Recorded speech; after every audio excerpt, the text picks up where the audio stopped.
We were saying that there is another panel which is very interesting and very necessary and connected to what Carissa was saying, which is about the role of cities in building an inclusive, safe and responsible digital transformation. Because we talk a lot about digital transformation and this digital revolution, but behind these concepts, there are plenty of technologies that can have a huge impact on the population. And even though we tend to ask for countries for accountability, our lives take place in a village or in a town.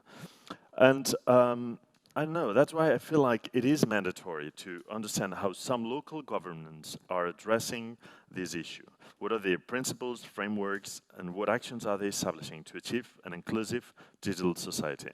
Let me welcome to the stage Delphine Jamet, Vice President in charge of digital at Bordeaux Métropole. Roos, who will be from Connected on Virtual, Deputy Mayor for Economy, Districts and Small Localities, Municipality of Rotterdam. Arnaud, Ngatcha, Deputy Mayor for International Relations and Francophonie, Municipality of Paris. Welcome, Arnaud.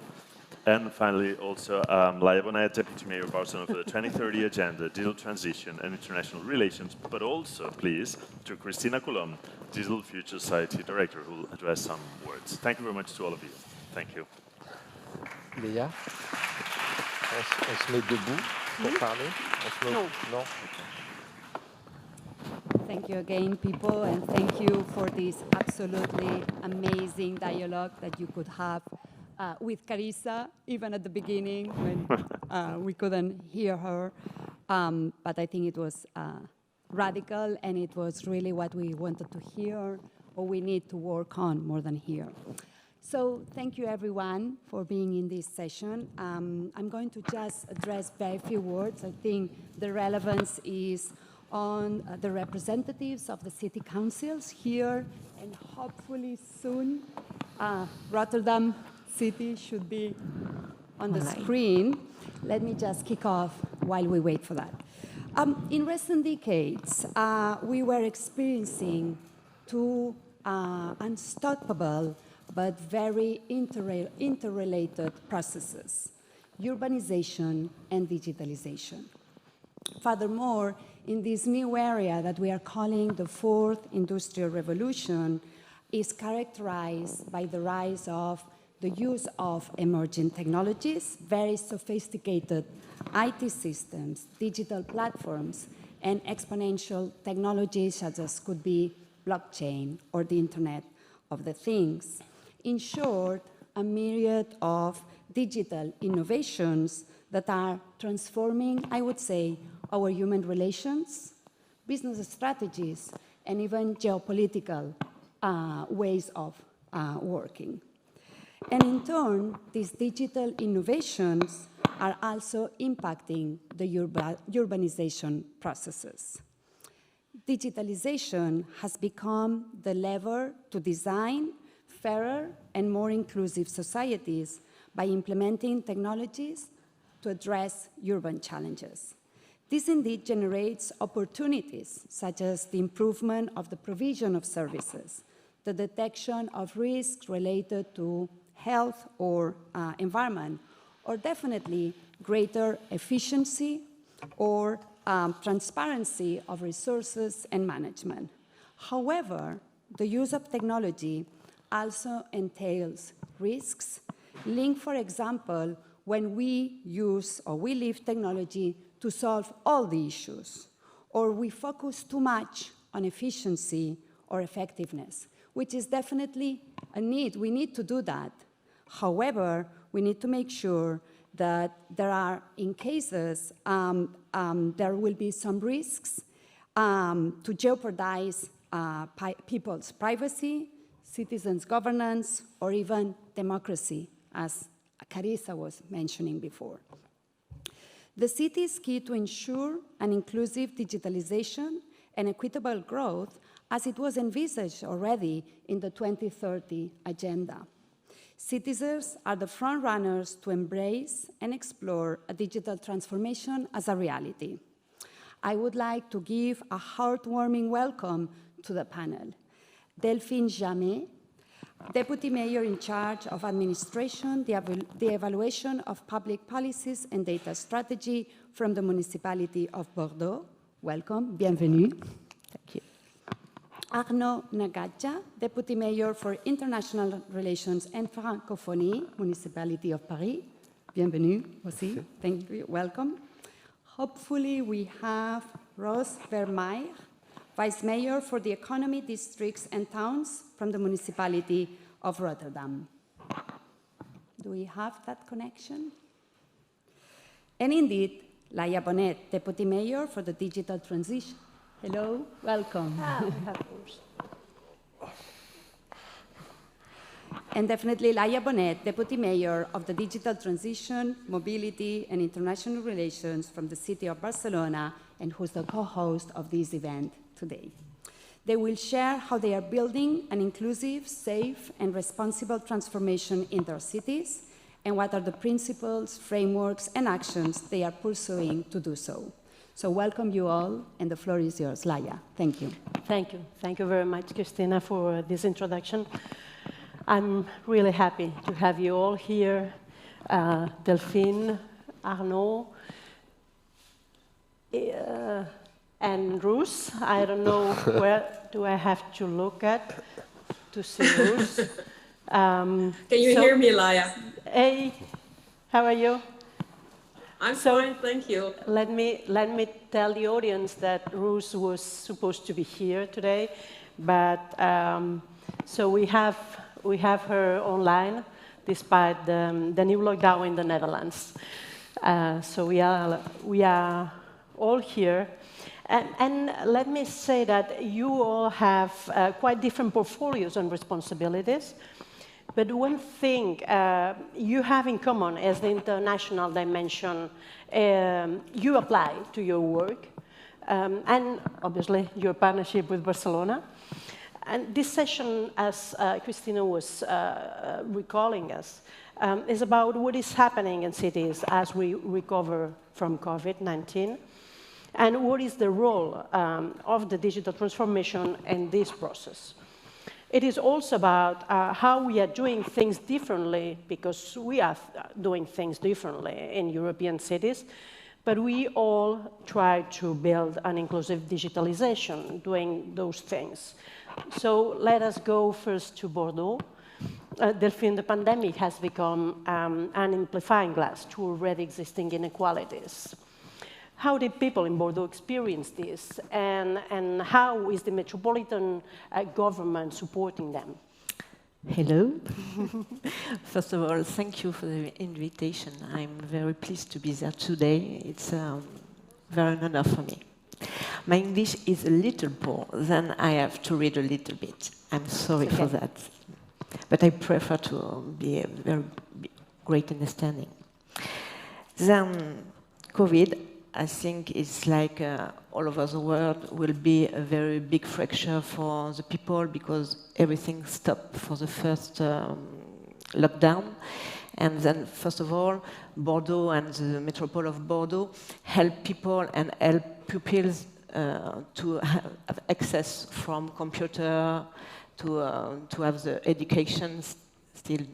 That's first of all.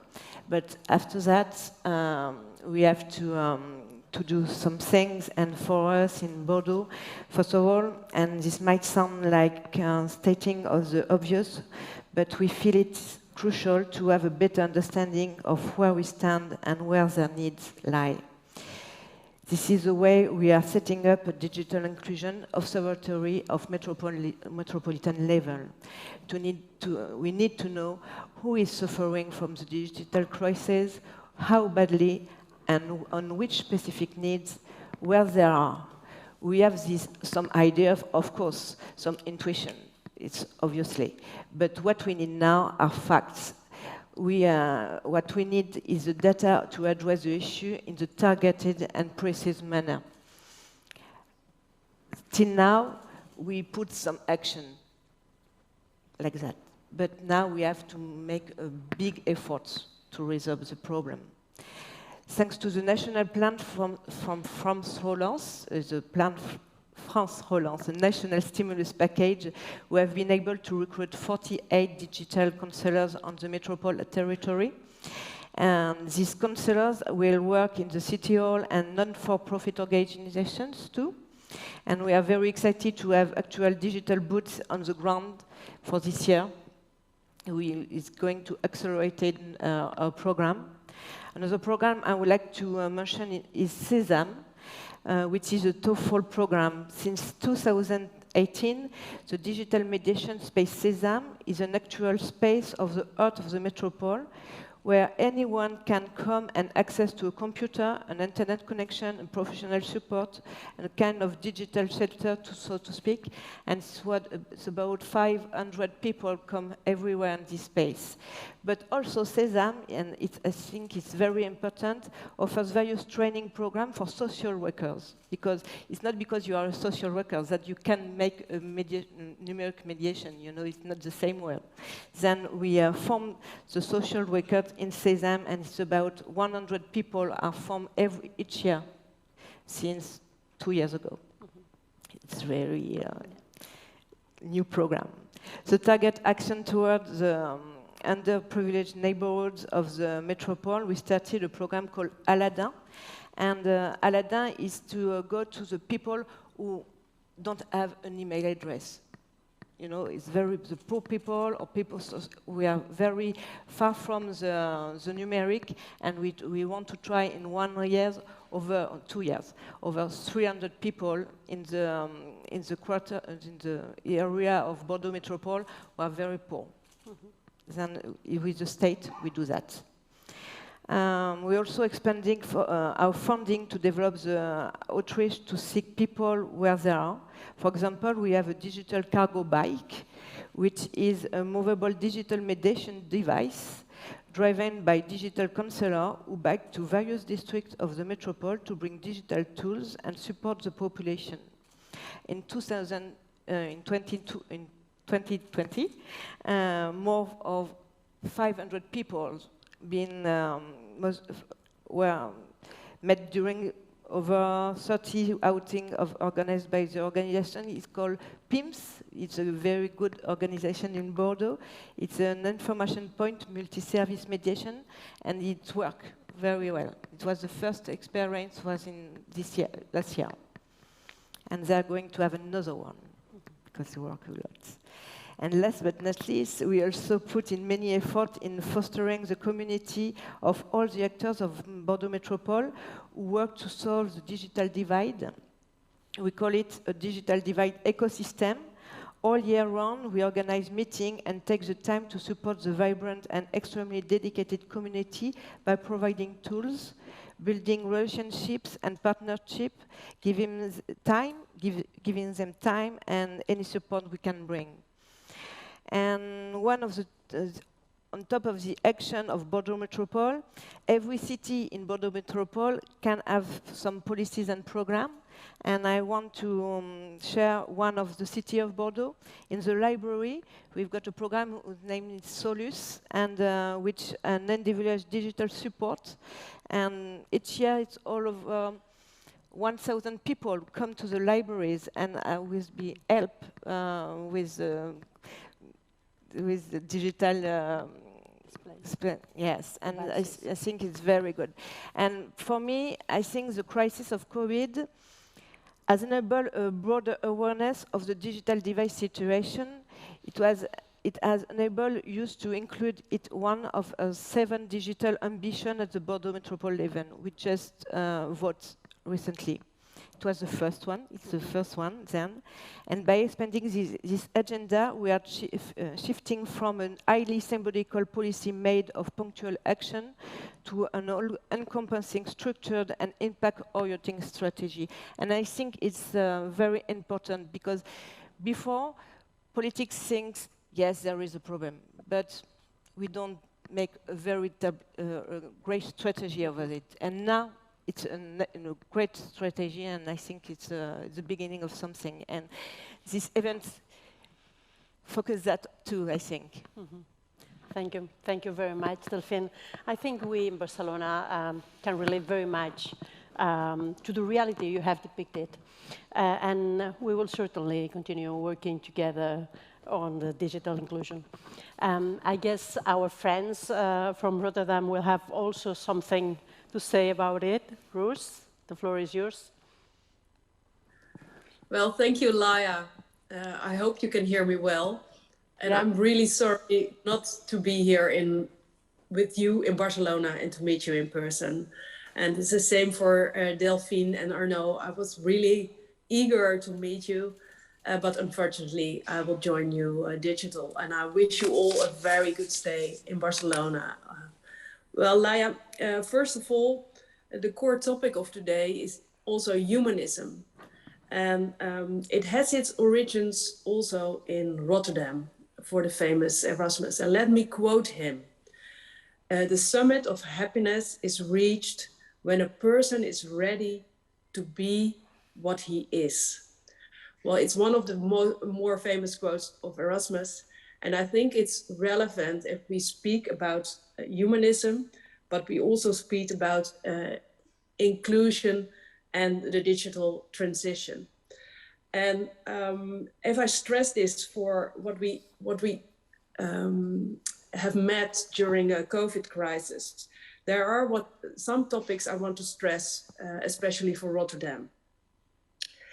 And that's the right to information. It should be real, verified, and honest information, and not the fake news or disinformation. And we should get a level playing field that enables everyone to keep up, not just about information position. And what we did in Rotterdam was to reach out to the smaller districts and to our citizens in those smaller districts and try to connect with them in conversation, not just top down. We didn't instruct people from above what to do, but give them the information to decide themselves what to do. And we did it on a smaller level, and we also did it on the economic side, because the small and medium enterprises during COVID crisis, we try to offer them the digital tools, not just telling them what to do, but just offering it to them to make them ready for the new area. And we continue to do so because this conversation asks for more, and just not, as I said before, not just giving them all the things to do, but just listen to them and trying to act on it. So I'd like to stress that as an attitude, it changed our governments profoundly, these two topics, inclusion and digitalization. Thank you. Thank you, Roos. I have not mentioned that the portfolio that Roos has, it's about economy, but also about districts. So as you can see, the digital agenda in Rotterdam focuses on recovery and economic recovery, and also on proximity policies. And I think this is very important also, this perspective. So I think you have both made very clear that the challenges we have in our cities are very much impacted by digitalization. This is also something that we from Barcelona can relate to. In fact, I think that in Europe and beyond, we have similar tasks ahead. So I would like now to know from you how we can make the link between those different local realities in all our cities and the digital transformation process taking place at the global scale. Arnaud, one of the main challenges that we have regarding digitalization is that it clearly shapes the living conditions in cities. But city governments often do not have enough means to regulate this reality. In fact, on issues such as artificial intelligence, there is a lack of global regulation, global standards and regulations that protects people's rights. What is the role of city diplomacy in placing people at the center of the digital transformation? Hello. Hello to my colleague, dear Delphine, dear Roos, in Amsterdam. Ladies and gentlemen, thank you very much, Laia, for your invitation to participate in this debate. I'm not the specialist of the questions. I'm the deputy mayor of international affairs and Francophonie. But no, these subjects on the table during the international meetings. In this context, this international roundtable remind us of the importance of the digital term for cities and communities. Digital technology is a major issue for the city of Paris and, of course, for the mayor of Paris, Anne Hidalgo. It's why she decided to appoint her of municipal executive, a deputy mayor, in charge of innovation of attractiveness, my dear colleague Penelope Comites. And I had prepared with her this intervention. It's why I'm reading my text a little, excuse me. Like any technological breakthrough, the digital city is a source of uncertainty and social conflict.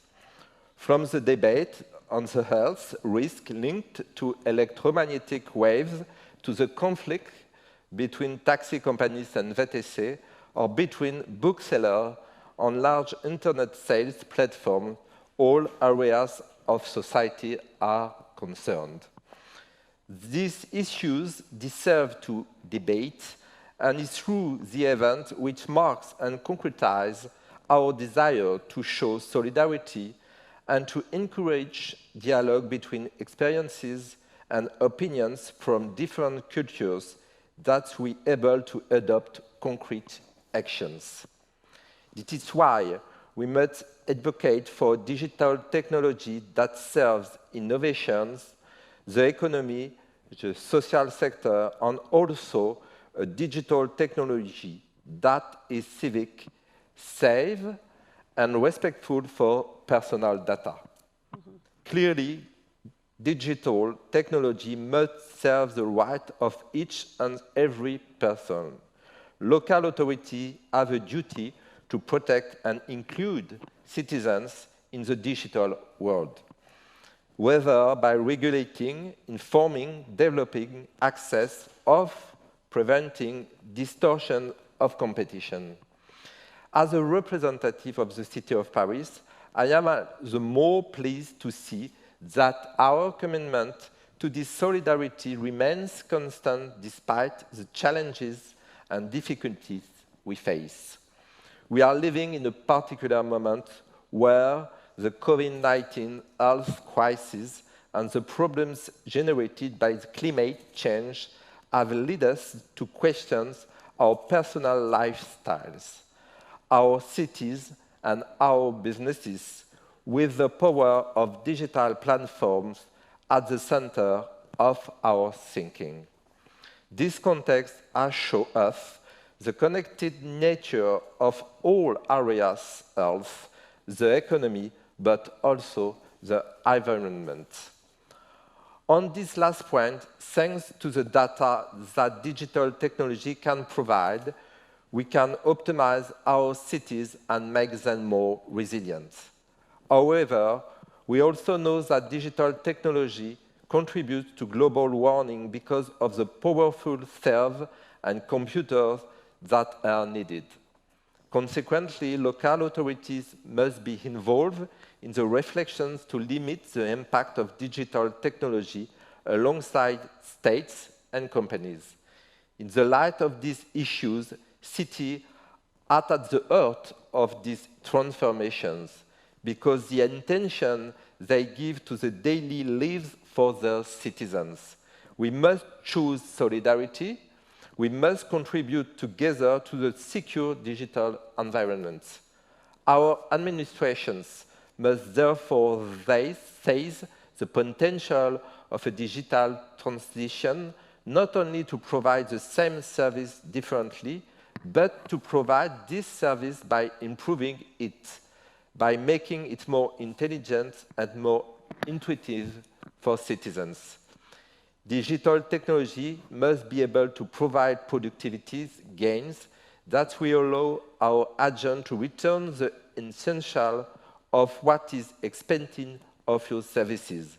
That is, the human aspect of reception when it's necessary, but also to concentrate more resources on supporting the most vulnerable.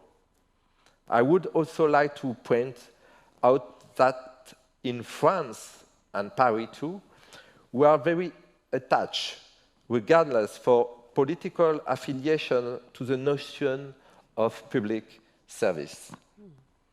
The idea that services must be accessible to everyone on a continuous basis. Digital technology must be part of this heritage. Digital technology must be able to be lived. Those who work in school, those who support people who are losing their independence, those who maintain our cities, as demonstrated by the health crisis we are experiencing. Paris has decided to use digital technology to facilitate the day-to-day work of Parisians, whether it be to obtain information, for example, on the range of cultural activity of after, or to register for sports facilities. The development of digital services is also developed in their solidarity initiative to apply for subsidies when they are organized as associations. These associations also have free access to a digital display service to inform about their activities. In line with its commitments to digital technology, the City of Paris aims to be a connected, ingenious, and open city. We support the modernization and extension of the administration in the support of new uses, the development of new services and digital platforms. We enable interoperability and information exchange, which draw their strength from involving infrastructures adapted to needs. The City of Paris also supports innovation, and I remind you that last October, my colleague Pénélope Comites hosted at the Hacking de l'Hôtel de Ville a meeting that takes place every year in Paris and encourage interactions between various actors such as startups, investors, and large public of private groups. I would also like to say that Paris is committed to using digital technologies to extend access to common law for two reasons. Firstly, I said in its own action, but also as a member of the International Association of Francophone Mayors, of which Anne Hidalgo is the president. This association has made digital technology a major focus of this action and governance. And digital technology was the theme of the General Assembly held last year in Tunis and also in Namur 2 weeks ago. This association also implements actions to support local authorities in the digitalizations of their administrative acts, particularly those relating to the civil states. Our local authorities are in a rapidly changing environment due to the digitalization of the data they produce. The valorization of this data remains an important subject that should be highlighted today. The digital transformation at work raises questions that are far from being restricted to technical issues.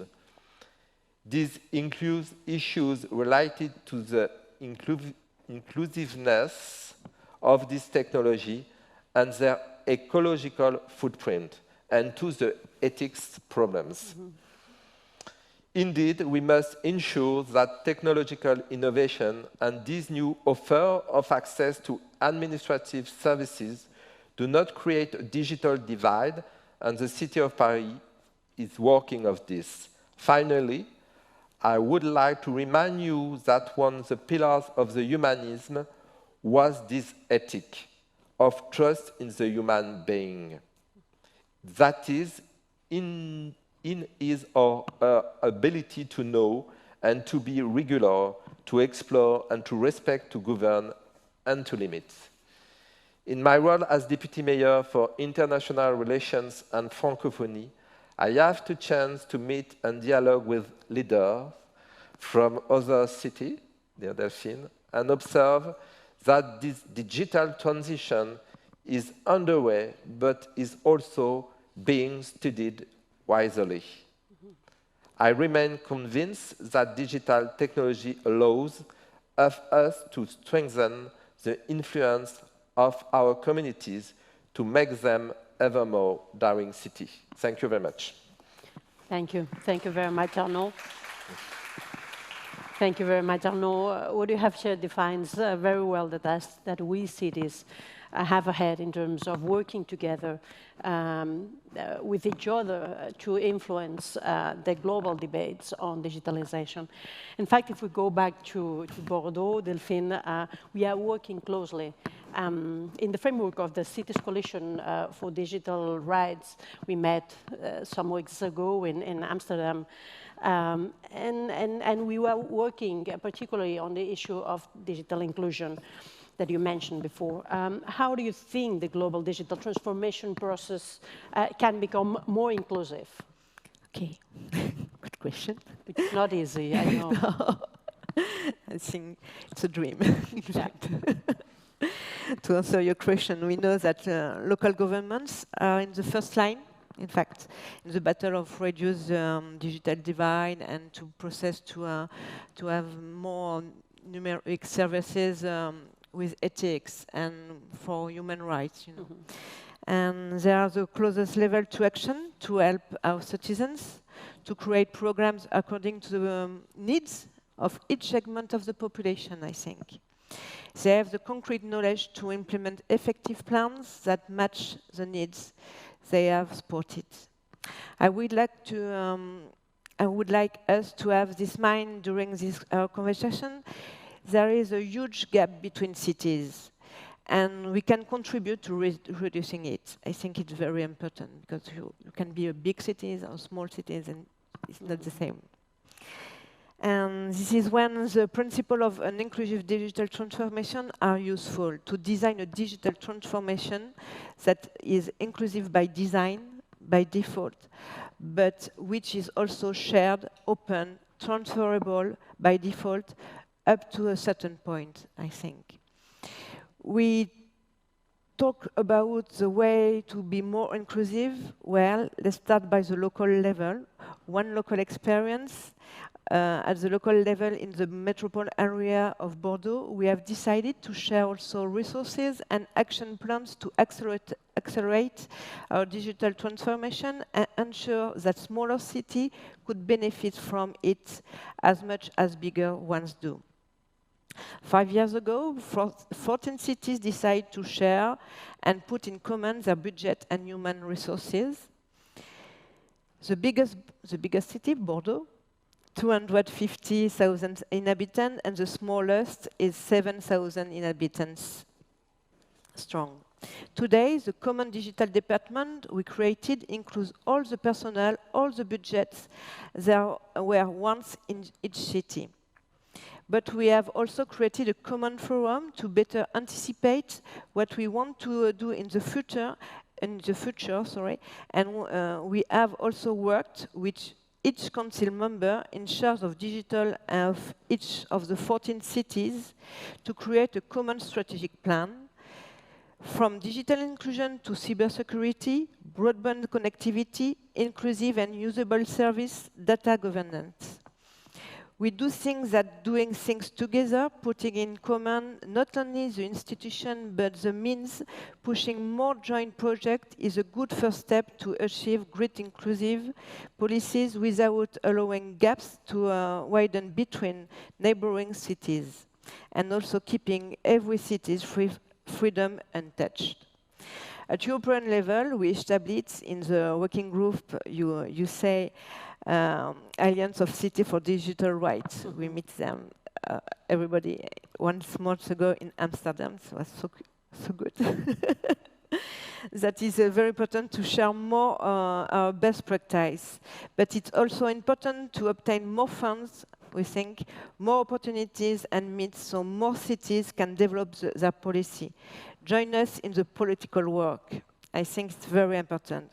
A candid collective discussion with the European Commission on this topic will be useful, and I think with the French going to be the head of the Commission, it's very an important moment for us as a French city to bring the subject in the first place.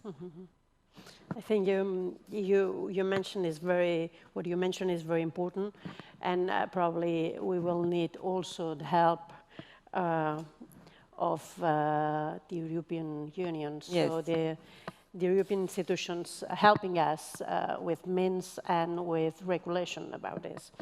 But let me now go back to Roos from Rotterdam. Roos, we have you here. You and I are leading the group of European cities working on digital affairs. You know that the priority in our agendas in this framework is lobbying European institutions to regulate digitalization in a way that both protects human rights and provides cities with the tools to implement the right digital policies. But we are still struggling. We are still struggling to have our voice heard.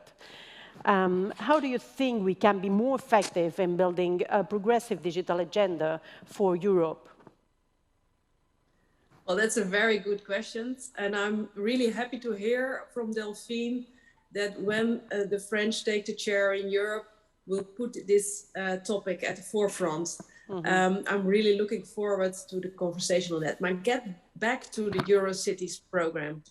We share, Laia, I know you and I, the same goal about building a progressive digital agenda for Europe. And first of all, Europe has to take into account our numbers. In cooperation, if we agree, we can be very effective to let our voices heard. Locally, our impact is about 1 million. But with the European cities together, we are about 120 million. And that's a force to be reckoned with. That's a union to take into account when building the progressive digital agenda. And we have to do so. We have to do so, everyone in our cities, because in order to face the great challenges of our time, and to ensure that the generation after us can also live in a fair and sustainable society, we must learn to innovate differently with an active and investing government at the forefront, beyond incrementalism. And that's very important. And I think we as government, as local government, we can be an example for Europe. So take our numbers into account, listen to us. We are very close to our citizens. We know how to cope, and we can have small experiments at the local districts, and they should learn from us. So our voice should be reckoned with. Thank you very much, Roos. No, it's very interesting. Thank you, Roos, because I think, like you, the local government is a good level to to succeed with this subject. I think it's the unique level, the only level to achieve it. We are getting... It's the best level. Sorry? It's the best level. Yes, the best one. So we are getting close to the end of our session, but before we wrap it up, I would like to get from you the top 2-3 issues that you see as priorities for cities to contribute to a just digital transition. Maybe let's start with you, Roos, this time. You are not the last one. And then Delphine, Roos. Well, we have the ambition to become a lighthouse city in digital world. And that's inclusive, that's fair, that's human-centric, and not tech-centric, which is very important. And we starting with our neighborhoods and citizens, and we paving the way for long-term resilience at all levels. You ask for 2 or 3. I have 2 topics, 2 priorities, and the first one is, not surprisingly, digital equity. Digital inclusion is our mission number 1, and that means access, education, and cyber resilience. And 2, we didn't speak of it this morning, but I think it's quite important, and I think it plays a role in every city government, is preparing people for the jobs of tomorrow. And conversion, educational efforts, not just at schools, but at the neighborhood level. So I want to stress that point because it's not mentioned this morning, but we think it's very important. Thank you, Laia. Thank you to you, Roos. It's great to have you here. Delphine, Oh, for me. I think essential that local authorities set up non-exclusive digital services that respect the rights and freedoms of the citizen. Numeric service with transparency, and everybody can understand, you know. I think digital services that are useful, usable, and used is very important. And digital services that are designed with people, and digital services that limit the negative impact on both our citizens and our planet, because we know the impact of the digital, and we need to not to grow, but to put what is very used. And we ask us, what is the need? And it's very important for me to questioning the need we have for with digital question. And of course, the priority is going to the people, with the people, and not being exclusive. Then we must have an inclusive policy. It's very important. And I think what is important is that citizen understanding that digital is not everything. You know what I mean? I think it's not going to be cool to say that here, but there is a life without digitalization, and we have to live this life without digitalization. We have to say that it's not going to be against the innovation. It's not that, but we have to live without digitalization because it's the weight of the life. You know, when everybody is on the smartphone, it's just amazing. That I think it's very important that we have to live with and without, and be aware of that. You know, it's a choice. So yeah. Arnaud, do you add something? For me, 3 words: inclusiveness and humanism, because we are working for the people, we are working for the citizens. And for me, it's a very important issue, subject. 2, ethics, because it's a problem with the data. And ethics is an important subject. And yes, yes, inclusive, humanism, ethics. Okay. Perfect. 3 key words in our discussion. Thank you. Thank you very much, all of you. I think we have had an excellent panel with insights from leading cities like Paris, Bordeaux, and Rotterdam. In fact, I could relate with pretty much what you have said. I think that we need to enhance our work to ensure that the digital transition works for everyone. That means inclusion. And that does not increase inequalities that exist in our society. And this means bold digital inclusion policies. And for that, we need funds. We need means coming also from the European Union. I also think that we need to continue working together to build a progressive model of digitalization that's about the technological humanism, what we are talking about the whole day in cities, and advocating for it at the European and international level. So thank you very much. Thank you very much, all of you, Delphine, Roos, Arnaud, for your participation, and thank you to our audience here and online as well for your attendance and your interest. Thank you very much. Thank you.